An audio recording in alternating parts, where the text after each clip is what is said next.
হায়াত আজকে আমার আছে, কালকে নাও থাকতে পারে, আপনারও নাও থাকতে পারে।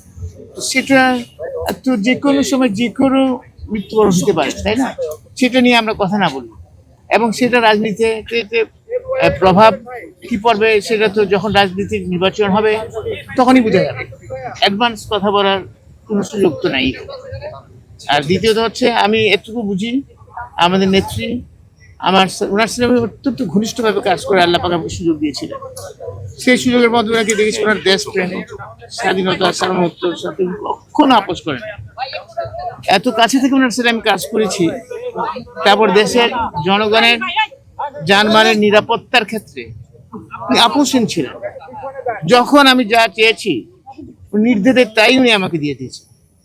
আমি বলছি যেটা করার জন্য আপনারা দেখেছেন যে র্যাব গঠনের ব্যাপারে, এবং র্যাবকে কিন্তু তখন রাজনৈতিকভাবে একদিনের জন্য, 1 ঘন্টার জন্য আমরা ব্যবহার করি না। 1 ঘন্টার জন্য আমরা ব্যবহার করি, কেউ বলতে পারবেন না, প্রমাণ দেখাতে পারবেন। এবং উনি সেই সুযোগটা দিয়েছিলেন। সেখানে যদি বিএনপির কোনো নেতাকর্মীরা থাকতো সেখানে উনি ছাড় দেন। সেই নেত্রী ছিলেন আমাদের বেগম খালেদা জিয়া।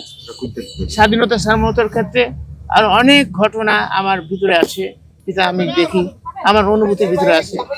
সেই দেশটা আমি আর কারোর মধ্যে আমি এখন পর্যন্ত পাই নাই।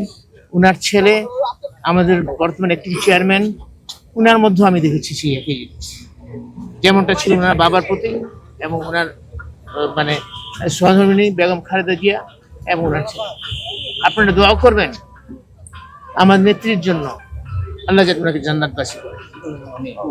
পাশাপাশি দোয়া করবেন আমার নেতার জন্য, আল্লাহ যাতে ওনাকে ওনার উপর অর্পিত দায়িত্ব যদি ন্যায্যতার সাথে সঠিকভাবে পালন করতে পারেন, যাতে দেশের জনগণ উপকৃত। ইনশাল্লাহ থাকবে।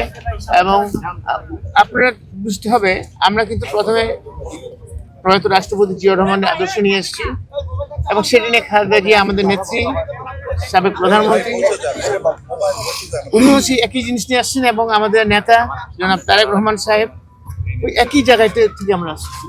তো সেখানে কোনো পরিবর্তন হওয়ার কোনো আশঙ্কা তো নাই। আমাদের মুখ্য লক্ষ্য হচ্ছে, আমার নেতা বলছেন ওনার একটা প্ল্যান আছে, প্ল্যানের মধ্যে 2টা অংশ উনি কিন্তু ইতিমধ্যেই বলেছেন। একটা হচ্ছে দেশের মধ্যে আইন শৃঙ্খলা পরিস্থিতি উন্নয়ন করা, দুর্নীতি নিরসন করা। এই দুটো কিন্তু উনি অলরেডি জাতির সামনে নিজেকে প্লেজ করেছেন। তো আপনি নিশ্চয়ই বুঝতে পারেন উনার কথাবার্তা, উনার কনফিডেন্সটাকে, লেভেলটাকে আপনি নিশ্চয়ই বুঝতে পারেন।